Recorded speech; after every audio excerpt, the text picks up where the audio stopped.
በወለጋ የሚያስተዋለው ጉዳይ የተለያዩ ኃይሎች እጃቸው እንዳለ እየተነገረ ይገኛል። ከዚሁም ጋር በተያያዘ በሳውዲ የኢትዮጵያ አምባሳደር የሆኑት የቀድሞ የኦሮሚያ ክልል ርዕሰ መስተዳድር አምባሳደር ሙክታር ከድር አንድ ንግግር አድርገዋል። ሁለቱም ጉዳዮች አያይዘን በርካታ መረጃዎችን ለእናንተ እናቀርባለን። ሰብስክራይብ ማድረጋችሁን አትርሱ። ቻናላችንን ይህን ቪዲዮ ላይክ በማድረግ መከታተል ጀምሩ። በወለጋ አንዳንድ አካባቢዎች የሚስተዋሉ ጉዳዮችን በተመለከተ ከሰሞኑ የተለያዩ መረጃዎችን ስናጋራችሁ ነበረ። በእነዚህ መረጃዎች ላይ እንግዲህ የተለያዩ ኃይሎች እጃቸውን አስገብተው የተለያዩ ጥቃቶችን እየፈጸሙ እንደሚገኙ ተነግሯል። በአንድ በኩል የኦሮሞ ነጻነት ሰራዊት የሚባለውና ኦነግ ሸኔ በመባል የሚታወቀው ኃይል የራሱን እርምጃ ሲወስድ፣ በሌላ በኩል ደግሞ የፋኖ ታጣቂዎች በተለይም በአማራ ፋኖ ብሔራዊ ንቅናቄ ወይም አፋብን በተባለው ኃይል ስር የሚንቀሳቀሱ ኃይሎች ደግሞ የራሳቸውን እርምጃዎች በአካባቢው ላይ በመንቀሳቀስ ሲወስዱ እንደነበረ እየተነገረ ነበር። ስለነዚህ ጉዳዮች እንግዲህ ዛሬ የወጡትን መረጃዎች ተንተርሰም እናጋራችሁ ነገር አለ። በቅድሚያ ግን በወለጋ ዩኒቨርሲቲ ተደረገ የተባለውን የተቃውሞ ሰልፍ እንመለከታለን። በወለጋ ዩኒቨርሲቲ የክረምት ትምህርት የሚማሩ ተማሪዎች በወለጋ ውስጥ የሚፈጸመው ግድያ በተመለከተ ተቃውሟቸውን አቅርበዋል ሲሉ የመረጃ ምንጮች አመልክተዋል። በወለጋ ዩኒቨርሲቲ በትምህርት ላይ የሚገኙ የክረምት ክፍለ ጊዜ ተማሪዎችና አስተማሪዎች ወይም መምህራን በንጹሃን ዜጎች ላይ የተፈጸመ ያለውን ግድያ በመቃወም ሰላማዊ ሰልፍ ማካሄዳቸውን በዛሬው ዕለት ገልጸዋል። ሰልፈኞቹ ድምጻቸውን ለማሰማት በወጡበት ወቅት ከፌዴራል ፖሊስ አባላት በኩል በደረሰባቸው ጫናና ድብደባ ከአካባቢው እንዲበተኑ መደረጋቸውን መግለጻቸውን የመረጃ ምንጮች ገልጸዋል። የሚመለከተው አካልና ማህበረሰቡ ድምጽ እንዲሆናቸው ጥሪ አቅርበዋል የተባለ ሲሆን በሰላማዊ ሰልፋቸው ላይ ካስተላለፏቸው ዋና ዋና መልእክቶች መካከል በንጹሃን ዜጎች ላይ የሚፈጸመው ግድያና ጥቃት በአስቸኳይ እንዲቆም፣ ድምጻቸውን ያሰሙ ተማሪዎች ላይ የሚደረገው ግፊትና መባረር እንዲገታና የተማሪዎችም ደህንነት ተረጋግጦ የመማር ማስተማሩም ሂደት እንዲቀጥል ጉዳይ የሚመለከታቸው አካላት እና መላው ህዝብ ለተበደሉና ድምጽ ላጡ መምህራንና ተማሪዎች አጋርነታቸውን እንዲያሳዩ ነው ተማሪዎቹ መልእክታቸውን ያስተላለፉት። ከዚህ የሚከተለው ቪዲዮ እንግዲህ በወለጋ ዩኒቨርሲቲ ውስጥ የተደረገውን የተቃውሞ ሰልፍ የሚያሳይ ነው። ይሄን ተከታትለን ስንመለስ ወደ ሌላኛው ነጥባችን እንሸጋግራለን።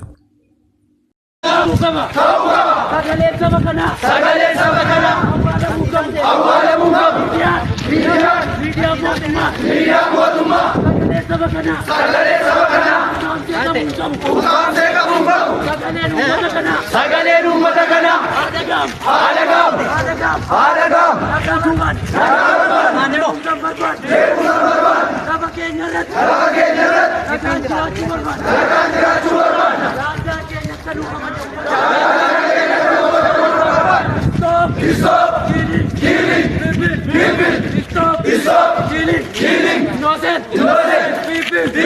Naga barbana.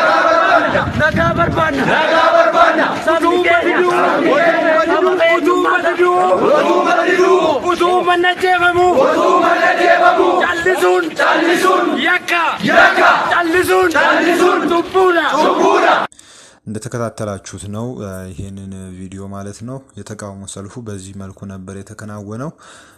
በሌላ በኩል ደግሞ በሳውዲ የኢትዮጵያ አምባሳደር የሆኑት አምባሳደር ሙክታር ከድር ሐሳባቸውን የገለጹበት የንግግር ቪዲዮ አነጋጋሪ ሆኗል። አምባሳደር ሙክታር ከድር እንደሚታወሰው የኦሮሚያ ክልል ርዕሰ መስተዳድር በመሆን ለረጅም ጊዜ አገልግሏል። በኦህዴድ ውስጥም እንደዚሁ በከፍተኛ ደረጃ አገልግለው ነበር በቀድሞ ድርጅት በኩል። በአሁኑ ሰዓት እንግዲህ አምባሳደር ናቸው። ባደረጉት ንግግር ላይ እንግዲህ በርካታ ጉዳዮችን አንስተዋል። በንጹሃን ዜጎች ላይ አሰቃቂ ጭካኔ በመፈጸም የህዝብን አንገት ያስደፉና ሀገርን የሚያምሱ ኃይሎች ወይም ቡድኖች በመላው ማህበረሰብና ባለድርሻ አካላት የተቀናጀ ትብብር በአስቸኳይ ተይዘው ለህግ ይቅረቡ የሚል አይነት ንግግር አድርገዋል አምባሳደር ሙክታር ከድር ማለት ነው። ይሄም ደግሞ ከሰሞኑ ቅድም እንደጠቀስነው በወለጋ አካባቢ የተከሰተ ካለው የጸጥታ ችግርና ከሚገደሉ ዜጎች ጋር በተገናኘ የተላለፈ መልእክት እንደሆነ በእጅጉ የሚገመት ነው። ስለሆነም ይሄን መልእክት ተከታትለን ከዛም በኋላ አንዳንድ ነጥቦችን አንስተን ወደ ሌሎች ጉዳዮችም እናልፋለን። ዱጋዳ ጎችኩን ነሞተ ዱንፋዳን ራወተን ጎቸ ነሞተ ሰና ቆፈ ጎደሜ ላለሙን ሰረጅራት መቃ ኤኝቱ ቀብሲፈሙን ሰረጅራት ጎዲና ከሚኑ በከም ቦአን ወዲ ከነ ጎደን ሰበ ከሚኑ በከም ቦአ ወዲ ከነ ጎደን ኦፍ ቆፈ በከቡ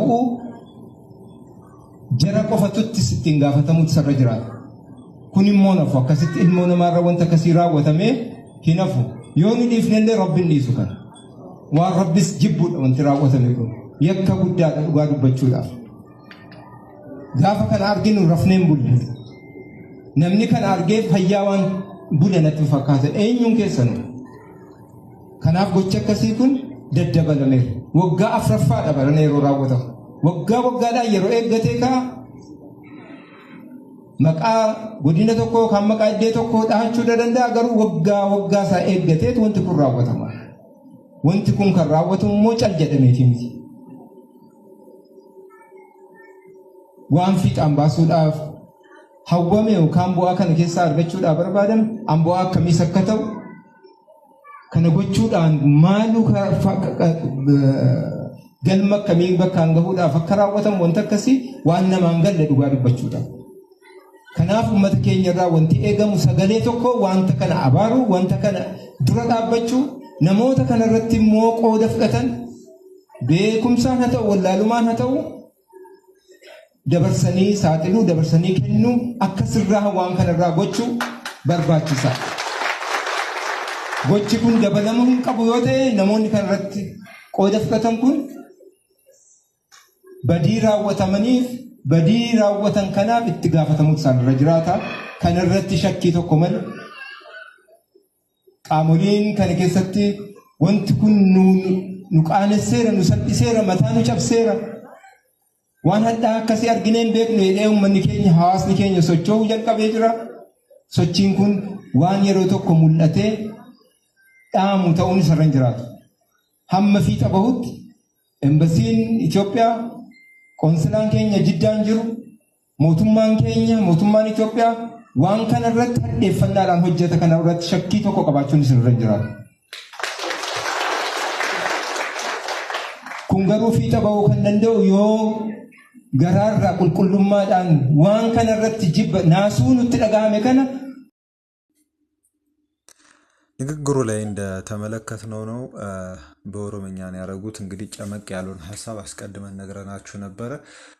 ይሄ ጉዳይ እንደምታዩት በርካታ የፖለቲካ አካላት እጃቸውን እያስገቡበት ያሉ በተለይም ነፍጥ አንግበው እየተንቀሳቀሱ ያሉ የተቃዋሚ ቡድኖች እጃቸውን ያስገቡበት ጉዳይ ነው።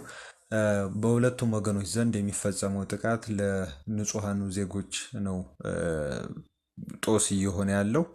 እንደምታውቁት የወለጋ አካባቢ ለበርካታ ጊዜያት የጦርነት አውድማ ሆኖ እየዘለቀ ያለ አካባቢ ነውና አሁንም ይሄ ተጨማሪ ጫናን የሚፈጥር ሁኔታ ሲከሰት ለነዋሪው እጅግ በጣም ስቃይን የሚያስገኝ ሁኔታ ነው እየሆነ ያለው።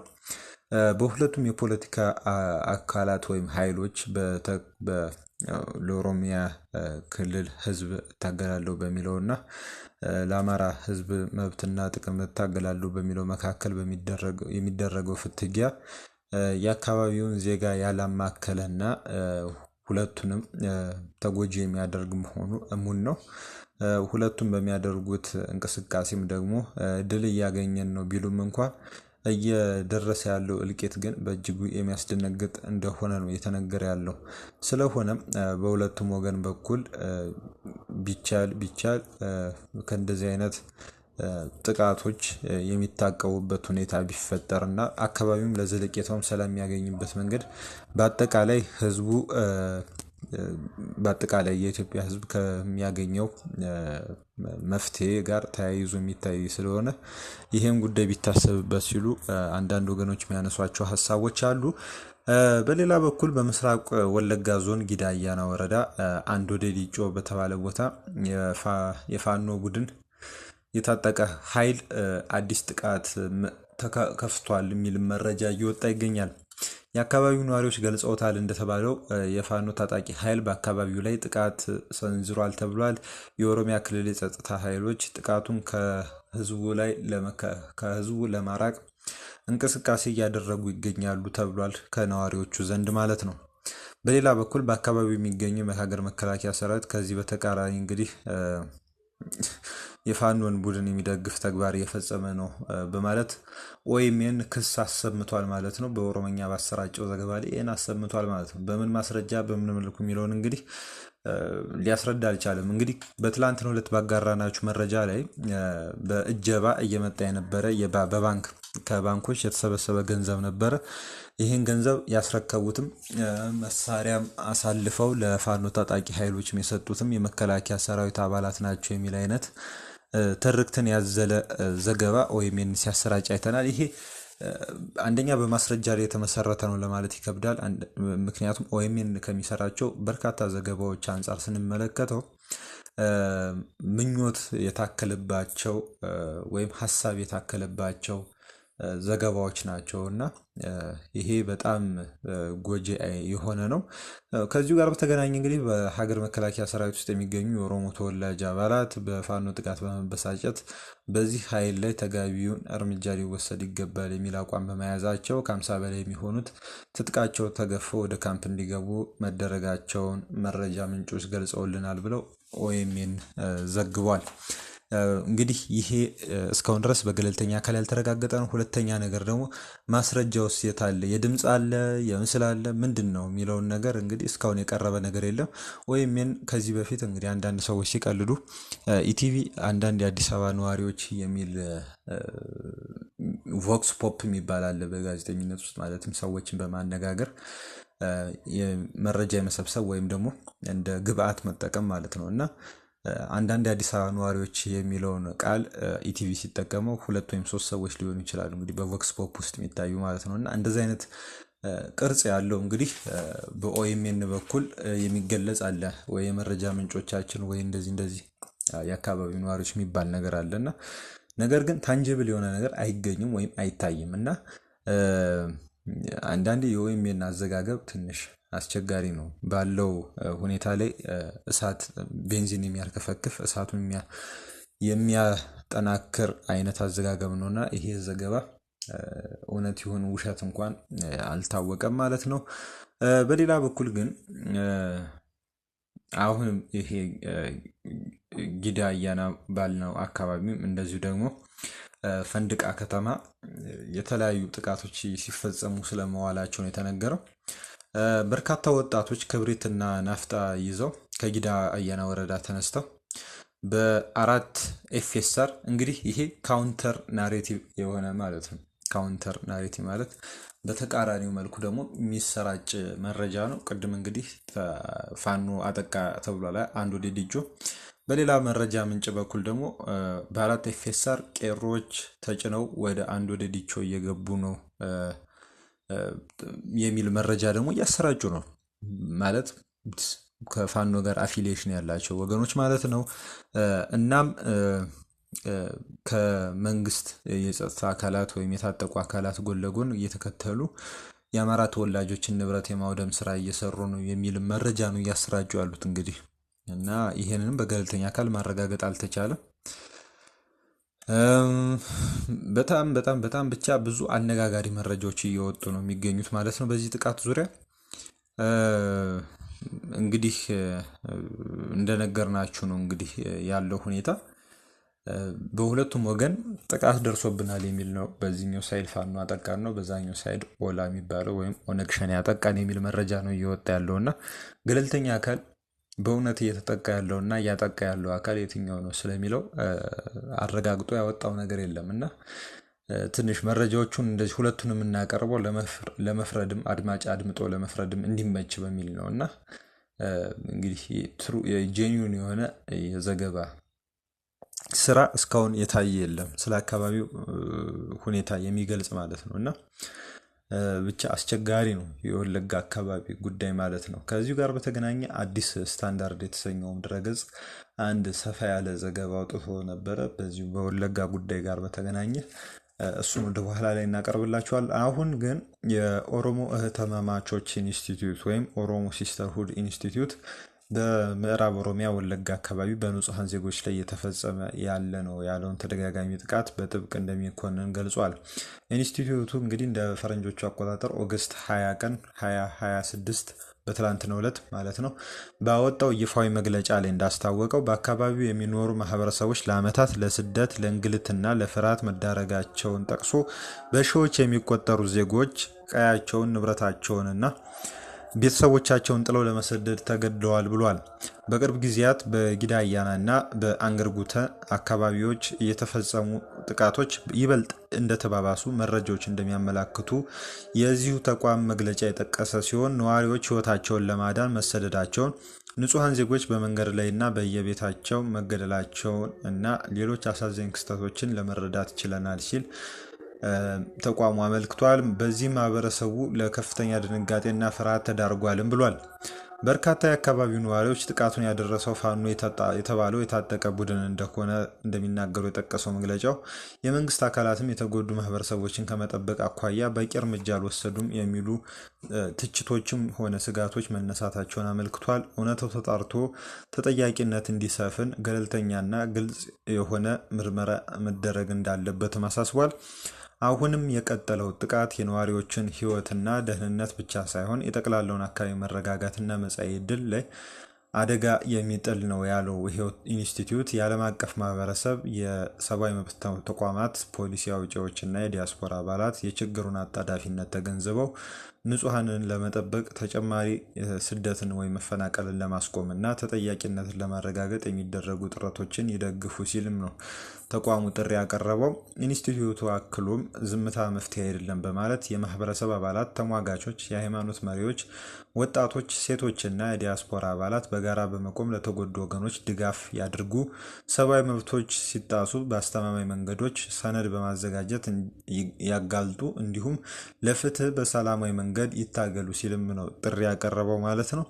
በመጨረሻም ተቋሙ ከጥቃቱ ሰለባዎችና ከቤተሰቦቻቸው ጎን ቆማለሁ ያለ ሲሆን በንጹሐን ላይ የሚፈጸሙ ጥቃቶች በአስቸኳይ እንዲቆሙ ገለልተኛ ምርመራ እንዲደረግና ለአካባቢው ነዋሪዎች የሰብአዊ እርዳታ ድጋፍ እንዲቀርብ እና ዘላቂ ሰላምና ፍትህ እንዲሰፍን አጥብቆ መጠየቁ ነው የተነገረው ማለት ነው። ተቋሙ እንግዲህ ይሄ ተቋም እንግዲህ በዚህ መልኩ መግለጫውን አውጥቷል። እንግዲህ አሁን ቅድም ወደ ጠቀስ ነው ጉዳይ እናልፋለን። የአዲስ ስታንዳርድ በዛሬው ዕለት ያቀረበው ሰፋ ያለ ዘገባ አለ ማለት ነው። በምስራቅ ወለጋ ጊዳያና በንጹሐን ላይ የሚደርሰው መከራና የትጥቅ ግጭቱ ውስብስብ ገጽታዎች የሚል የእንግሊዝኛ ዘገባ አቅርቧል ማለት ነው። በምስራቅ ወለጋ ዞን ጊዳያና ወረዳ በቅርብ ጊዜያት ውስጥ ያገረሸው ግጭት ቀደም ሲል በተለመደው የፋኖና የመንግስት ወይም የኦሮሞና የአማራ ግጭት በሚል በቀላሉ ሊገለጽ የማይችል ውስብስብ ደረጃ ላይ ደርሷል ሲል ነው አዲስ ስታንዳርድ ያወጣው ሀተታ ወይም ትንተና ያመላከተው። እንደ ዘገባው ከሆነ ባለፈው ሳምንት መጀመሪያ ላይ የተቀሰቀሰው ግጭት የፋኖ ኃይሎችን፣ የሀገር መከላከያ ሰራዊትን፣ የኦሮሚያ ክልል ልዩ ኃይልና የሀገር ውስጥ ሚሊሻዎችን ያሳተፈ ነው። የክልል ሚሊሻ ማለት ነው። በኦሮሞና አማራ ማህበረሰቦች መካከል የነበሩ የቆዩ ቅሬታዎች፣ የመሬት ይገባኛል ጥያቄዎችና ከኦነግ ሸኔ ወይም ከኦሮሞ ነጻነት ሰራዊት ጋር የተገናኙ አለመግባባቶች የተነባበሩበት ግጭት ነው። ንብርብሮሽ ወይም ምንድነው የሚባለው የተደራረበ ሀሳብ የያዘ ግጭት ስለመሆኑ የተነገረው። በነሐሴ 14 ቀን 2018 ዓ.ም የአማራ ፋኖ ብሔራዊ ንቅናቄ የሚባለውና በዘመነ ካሴ የሚመራው የታጠቀ ኃይል ባወጣው መግለጫ የወለጋ ወይም ቢዛሞ አይሻ ሰይድ እዝ የሚንቀሳቀሱ ኃይሎቻችን በጊዳያና መንደር 3 ቀበሌ በመከላከያና በኦሮሚያ ገዳ ኮማንዶ ጥምር ኃይል ላይ ጥቃት በመፈጸም 13 ተሽከርካሪዎችን አውድመናል፣ 75 መሳሪያዎችን ማርከናል ብለው ዘግበው ነበር። የድርጅቱ የህዝብ ግንኙነት ኃላፊ የሆኑት አቶ አስረስ ማረ ዳምጠ እንደተናገሩት ከሆነ በወለጋ የሚገኙ የፋኖ አመራር በዚያው የተመሰረተ ከአካባቢው ህዝብ ጋር የተዋሃደና ከኦሮሞ ነጻነት ሰራዊት ጋር መረጃ የሚለዋወጥና የሎጂስቲክስ ትብብር ያለው ነው ብለው ነበር በውጭ ለሚገኙ መገናኛ ብዙሃን። የኦሮሞ ነጻነት ሰራዊት ወይም ኦነግ ሸኔ እንደሚያመለክተው ከሆነ ደግሞ አንድ ከፍተኛ አመራር ነው። ለአዲስ ስታንዳርድ ያው ስማቸው አልተጠቀሰም እንዳመለከቱት ከሆነ በወለጋ ምድር የሚንቀሳቀስ ምንም አይነት የፋኖ ኃይል የለም፣ ያለው በመንግስት የሚደገፍና አካባቢውን እንደዚሁ ለማናጋት የተቋቋመ ቡድን ነው በማለት የቀረበውን የትብብር ሐሳብ በአቶ አስረስ በኩልና የፋኖን ህልውና ሙሉ በሙሉ አስተባብለዋል ተብሏል። በአዲስ ስታንዳርድ ዘገባ መሰረት ማለት ነው። በእነዚህ የተለያዩ የታጠቁ ኃይሎች መካከለኛ ግጭትና የኃይል አሰላለፍ ሳቢያ በገጠራማው የጊዳ አያና አካባቢ የሚኖሩ የኦሮሞና የአማራ ንጹሐን ዜጎች ለሞት ለቤት ንብረት ውድመትና ለተራዘመ መፈናቀል መዳረጋቸውን ከአካባቢው ነዋሪዎች የተገኙ መረጃዎች እንደሚያረጋግጡ ነው የተገለጸው። ነዋሪዎች ማን ከማን ጋር እንደሚዋጋ ማወቅ አልቻልንም ሲሉ ያለውን የመረጃ መዛባት ቅድም የጠቀስነውን ማለት ነው በገለልተኛ አካል አለመረጋገጡን ጠቅሰን ነበር። እነሱም ነዋሪዎችም ያለውን የመረጃ መዛባት በዚህ መልኩ ገልጸውታል። የሰላምና የደህንነት ተንታኞች እንደሚሉት ከሆነ በምዕራብ ኦሮሚያ በተለይም በጊዳ አያናና አካባቢው የተስተዋለ ያለው ይህ ግጭት የሰላም ውይይት ካልተደረገበትና ገለልተኛ ማብራሪያ ካላገኘ ቀጠናውን ወይም አጠቃላይ አካባቢውን የወለጋንና አዋሳኝ አካባቢዎችን ከአማራ ክልል የሚያዋስንም ሆነ ከሌላም አካባቢ የሚያዋስነው ወደ ባሰ ውጥረት እንዲያመራ የሚያደርግ ነው ሲሉ ማስጠንቀቃቸውን ነው እንግዲህ የአዲስ ስታንዳርድ ሀተታ በአጭሩ ያመላከተው ማለት ነው። ሰፊውን ጉዳያችን በወለጋ ጉዳይ ዙሪያ ላይ አተኮርን። ምክንያቱም በአሁኑ ሰዓት ያለው ሰፊ ጉዳይ ወይም ደግሞ በርካቶችን የሳበ ጉዳይ እርሱ ስለሆነ ማለት ነው። ወደ ትግራይ ደግሞ እናመራለን ማለት ነው። አድማጭ ተመልካቾቻችን በትግራይ ክልል ያለውን ወቅታዊ ሁኔታ በተመለከተ በአሁኑ ሰዓት በዶክተር ደብረጽዮን ገብረ ሚካኤል በሚመራው በትግራይ ክልል መንግስት ኮሚኒኬሽን ጉዳዮች ቢሮ አማካኝነት መግለጫ ተሰጥቷል። በዛሬው ዕለት በፌዴራል መንግስቱ እርምጃዎች ምክንያት በክልሉ ያለው ሁኔታ በፍጥነት እየተባባሰ መጥቷል ብሏል ይኸው ቢሮ ማለት ነው። መግለጫው እንዳመላከተው የትግራይ ክልላዊ መንግስት ሰላምና መረጋጋትን ለማስፈን ውይይት ብቸኛው አማራጭ እንደሆነ በተደጋጋሚ ጥሪ ሲያቀርብ ቢቆይም ጥሪውን ምላሽ አላገኘም ብሏል። ይልቁንም የፌዴራል መንግስቱ የፕሪቶሪያውን ስምምነት ከመተግበር ይልቅ በራያ በእንጥቾ እና አሸራሮ አካባቢዎች የድሮንና የጦር መሳሪያ ጥቃቶችን በመፈጸም በንጹሐን ላይ ጉዳት ማድረሱንና ኢኮኖሚያዊ ከበባ መፍጠሩንም ነው የገለጸው። በተለይም ከቅርብ ጊዜ ወዲህ የፌዴራል መንግስቱ ወታደራዊ እንቅስቃሴዎቹን አጠናክሯል ያለው ይሄ በእንግሊዝኛ ቋንቋ የወጣው መግለጫ በነሐሴ 4 ቀን በደቡባዊ ትግራይ መረዋ ወረዳ በሚገኝ አንድ ትምህርት ቤት ግቢ ላይ በደረሰ የድሮን ጥቃት በንጹሐን ዜጎች ላይ የሞትና የቁስለት አደጋ መድረሱን፣ በዋጃ ጥሙጋ ወረዳ በመሪያም ኩቢቅ መንደር ላይ በተፈጸመ የድሮንና የመድፍ ጥቃት ተጨማሪ የሰው ህይወት ማለፉንና ከፍተኛ ንብረት ውድመት መድረሱን መግለጹ፣ ነሐሴ 12 ቀን በመቀለ አቅራቢያ በሚገኘው ዳንዴራ በተባለ ቦታ ጥቃት መፈጸሙን አመልክቷል።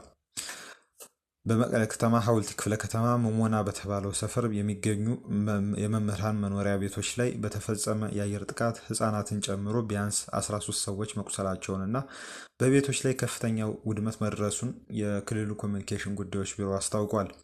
እነዚህ ጥቃቶች የሰው ህይወት ከማጥፋታቸው እና ንብረት ከማውደማቸው ባሻገር በትግራይ ባህል ውስጥ ትልቅ ቦታ ይሰጠዋል ያለውን የአሸንዳ በዓል አከባበር ሆን ብለው አስተጓጉሏል ብሏል። የትግራይ ክልላዊ መንግስት እና ህዝቡ እስካሁን ከፍተኛ ትዕግስት አሳይተዋል ያለው ይሄ መግለጫ ትዕግስታችን እንደ ፍርሃት ወይም ድክመት ሊቆጠር አይገባም፣ ህዝባችንንና ግዛታችንን የመከላከል ሙሉ ብቃትና ቁርጠኝነት አለን ብሏል። በመጨረሻም የትግራይ ክልላዊ መንግስት ለሰላም ያለው ቁርጠኝነት የጸና ቢሆንም ትዕግስት ወሰን አለው ብሏል። ሁኔታው ወደ ሌላ አስከፊ ደም አፋሳሽ ጦርነት ከመቀየሩ በፊት የዓለም አቀፉ ማህበረሰብ ዝምታውን በመስበር ሁኔታውን በግልጽ ይኮንን፣ እንዲሁም አስቸኳይ የዲፕሎማሲ እርምጃዎችን ይውሰድ ሲልም ነው የክልሉ መንግስት ጥሪ ያቀረበው ማለት ነው። የትግራይ ክልል ትምህርት ቢሮ በበኩሉ በመቀለ በተፈጸመው ጥቃት መምህራንና ቤተሰቦቻቸው ተጎድተዋል ብሏል። የትግራይ ክልል ትምህርት ቢሮ ነሐሴ 15 ቀን 2018 ዓ.ም በዛሬው ዕለት ባወጣው ይፋዊ መግለጫ ነሐሴ 14 ቀን 2018 ዓ.ም በመቀለ ከተማ በመምህራን መኖሪያ መንደር ላይ የተፈጸመውን ጥቃት አጥብቆ እንደሚኮንን ገልጿል። ቢሮው ባወጣው መግለጫ እንዳስታወቀው በጥቃቱ ሳቢያ 14 የሚሆኑ መምህራንና የቤተሰቦቻቸው አባላት ከባድና ቀላል አካላዊ ጉዳት ደርሶባቸዋል ብሏል። በተጨማሪም በርካታ መምህራን ለከፍተኛ ስነ ልቦናዊ ጉዳትና በንብረቶቻቸው ላይና በመኖሪያ ቤቶቻቸው ላይም ከፍተኛ ውድመት ስለመድረሱ ነው የተነገረው። ይህም በፌዴራል መንግስቱ የተፈጸመው ጥቃት በህዝቡ ላይ እየደረሰ ያለውን ተደጋጋሚ ጥቃት ማሳያ ነው ያለው ቢሮ ለተጎዱት መምህራንና ቤተሰቦቻቸው መጽናናትን ምህረትንም ለምኗል ተብሏል ወይም ተመኝቷል። በዚህ ሁኔታ እንግዲህ የትግራይ ጉዳይን እየተመለከትን ከቀጠልን በዛሬው ዕለት የትግራይ ክልል መምህራን ማህበር ያወጣው መግለጫ አለ። በንጹሃን ዜጎች ላይ የሚፈጸመውን የአየር ድብደባ አጥብቄ እኮንናለሁ ብሏል። ማህበሩ በዛሬው ዕለት ባወጣው መግለጫ እንዳስታወቀው በፌዴራል መንግስትና በትግራይ ክልል መካከል የነበሩ የፖለቲካ ልዩነቶችን በሰላማዊ መንገድ በውይይት ከመፍታት ይልቅ ውጥረቶች እየተባባሱ ወደ ወታደራዊ የኃይል ግጭት የሚያመሩ ሂደቶች ከተጀመሩ ሳምንታት ተቆጥረዋል ብሏል። በዚህም ምክንያት በንጹሃን ዜጎች በህዝባችንና በአባላቶቻችን ላይ አስቀድሞ የተጀመረውና አሁንም ቀጣይነት ያለው የአየር ድብደባ በጥብቅ እኮንናለሁ ሲል ማህበሩ አስታውቋል። ለዚህም ማሳያ ነሐሴ 14 ቀን 2018 ዓ.ም በመቀለ ከተማ ዳዕሮ በተባለ ልዩ ቦታ በሚገኘው የመምህራን መኖሪያ ላይ የተፈጸመውን የአየር ጥቃት ወይም ድብደባ ጠቅሷል። ጥቃቱ ምንም አይነት ወታደራዊ ንብረት ወይም ኢላማ በሌለበት ሁኔታ በንጹሃን መምህራን በማህበሩ አባላትና በልጆቻቸው ላይ የተፈጸመ መሆኑን በመጥቀስ ማህበሩ ድርጊቱን ኮንኖታል ማለት ነው። ፖለቲካዊ ልዩነቶች በውይይትና በጠረጴዛ ዙሪያ ፖለቲካዊ መፍትሄ ማግኘት እንዳለባቸው ማህበሩ ጠቁሞ ወታደራዊ እርምጃዎች የሰውን ሕይወት ከማጥፋት ንብረት ከማውደምና አገር ከመበታተን ባለፈ ዘላቂ መፍትሄ እንደማያመጡ የቅርብ ጊዜ ታሪካችን ትልቅ ማሳያ ነው ብሏል። በመሆኑም የተለያየ ሀሳብ ልዩነት ያላቸው ወገኖች ሁሉ ልዩነታቸውን በሰላማዊ መንገድ ለመፍታት እስከ መጨረሻዋ የሰላም አማራጭ ድረስ የመጠቀም እድል እንዲያመቻቹ ነው ጥሪ ያቀረበው። እንግዲህ በዚህ መልኩ ስለደረሰው የድሮን ጥቃት የተለያዩ አካላት መግለጫ አውጥተዋል ማለት ነው። የትግራይ ክልል ባህልና ቱሪዝም ቢሮ ደግሞ አንድ መረጃ እንግዲህ አጋርቷል። ነገ ቅዳሜ በመቀሌ ከተማ እንዲካሄድ ታቅዶ የነበረው የአሸንዳ ዓመታዊ በዓል መክፈቻ ስነስርዓት መሰረዙን ገልጿል። የአሸንዳ በዓል ማስጀመሪያ ስነስርዓት የተሰረዘው በክልሉ የተለያዩ አካባቢዎች በሚካሄደው የድሮን ጥቃት ሳቢያ መሆኑን የትግራይ ባህልና ቱሪዝም ቢሮ ገልጿል። የማህበራዊ መገናኛ ዘዴዎች አንቂዎች በክልሉ ውስጥ በሴቶች ላይ የሚፈጸመውን ተደጋጋሚ ጥቃቶችን በመቃወም ሴቶች በዓሉን ጥቁር በመልበስና ጥቁር አሸንዳ በሚል መሪ ቃል እንዲያከብሩት ቅስቀሳ ሲያደርጉ ነበር። ይህን ተከትሎ የክልሉ ቱሪዝም ቢሮ ከመደበኛው ባህላዊ ስነስርዓት ውጭ ሌላ እንቅስቃሴ ማድረግ አይቻልም ሲል ሰሞኑን ማስጠንቀቂያ አውጥቶ እንደነበረ የማይዘነጋ ነው። እንግዲህ በነገው ዕለት የመክፈቻ ስነስርዓቱ አይካሄድም ማለት ነው። ከዚህም ጋር በተገናኘ በመቀለ ከተማ የአሸንዳ በዓል እንደሚከበር በዚሁ መልኩ ሲገለጽ ነበር። ሆኖም ግን ሆቴሎች ጭር ስለማለታቸው እንግዲህ ይሄ ከላይ የምትመለከቱት ምስል ያሳያል ማለት ነው። በመቀሌ የሚገኝ አንድ ሆቴል ምስል ነው። በዚህ ሁኔታ ጭር ብሏል። ከዚህ በፊት ይደምቅ የነበረው አካባቢ አሁን ቀዝቀዝ ብሏል በማለት በርካታ የመረጃ ምንጮች እያመለከቱ ይገኛሉ። በሰሜን ወሎ መንገድ ላይ በተቀበረ የጸረ ተሽከርካሪ ፈንጂ ምክንያት የ4 ሰዎች ሕይወት አልፏል ተብሏል። በሰሜን ወሎ ዞን አንጎት ወረዳ ከተረፌ ወደ አሁን ተገኝ አካባቢ ላይ ሲጓዙ የነበሩ ሰዎች ላይ ጉዳት ደርሷል። በዚህ ምክንያት ማለት ነው 7 ሰዎችን ጭኖ በሚጓዝ በባለ 3 እግር ተሽከርካሪ ባጃጅ ላይ የተቀበረ ፈንጂ ፈንድቶ የ4 ሰዎች ሕይወት አልፏል። የ3 ሰዎች ላይ ደግሞ ጉዳት ደርሷል። ከባድ ጉዳት ማለት ነው። 7 ሰዎችን ጭኖ ሲጓዝ የነበረው ባጃጅ የተቀበረው ፈንጂ የፈነዳበት አንጎት ወረዳ 010 ቀበሌ አኖሬ ሁዳድ ከሚባል ቦታ ላይ መሆኑን የአንጎት ወረዳ መንግስት ኮሚኒኬሽን ጽህፈት ቤት ኃላፊው ወይዘሮ ሙሉ ወርቅ ጫኔ ለዶቼ ቬሌ ሬዲዮ ወይም የጀርመን ድምጽ ሬዲዮ ተናግረዋል። አደጋው የደረሰው ማክሰኞ ነሐሴ 12 ቀን 2018 ከጠዋቱ 3 ሰዓት ላይ መሆኑን ተነግሯል። አካባቢው የጸጥታ ችግር ያለበት መሆኑን ያነሱት ኃላፊዋ በፍንዳታው የሞቱት ሁሉም ንጹሃን ዜጎች መሆናቸውን ነው እንግዲህ ያመላከቱት ማለት ነው። ከዚሁም ጋር በተገናኘ እንግዲህ ወደ ከወሎ ጋር በተገናኘ ጉዳይ ስንሄድ ከኦሮሚያ ክልል ተፈናቅለው በደቡብ ወሎ ዞን መጠለያ ካምፕ ውስጥ የሚገኙ ከ15000 በላይ ተፈናቃዮች ከመንግስት ምንም አይነት እርዳታ የተደረገላቸው እንዳልሆነ ተናግረዋል።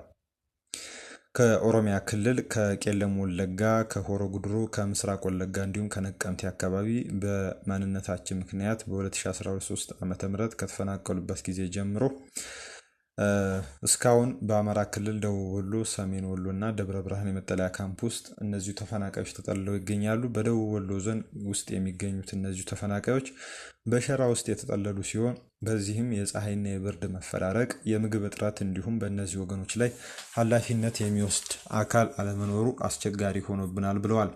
የደቡብ ወሎ ተፈናቃዮችን ጉዳይ መንግስት ይዞታል የምንባለው ያሉት ተፈናቃዮቹ ነገር ግን መንግስት እርዳታ እየሰጠ አይደለም፣ እንዲሁም መንግስት ተፈናቃዮቹን ወደ ቀደመ ቦታቸው መልሻለሁ እያለ ያስተባብላል በማለት ይሰራጫል ያሉትን መረጃ ውድቅ አድርገዋል።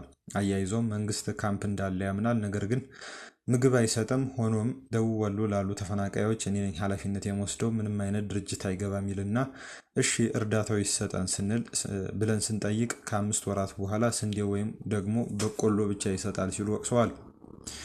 መንግስት ለጉዳዩ ትኩረት አልሰጠም፣ ድርጅትም እንዲረዳን አያስገባም ያሉት ተፈናቃዮች በ11 ካምፕ ውስጥ ብቻ ወደ 15000 የሚሆኑ ተፈናቃዮች መኖራቸውን ይናገራሉ።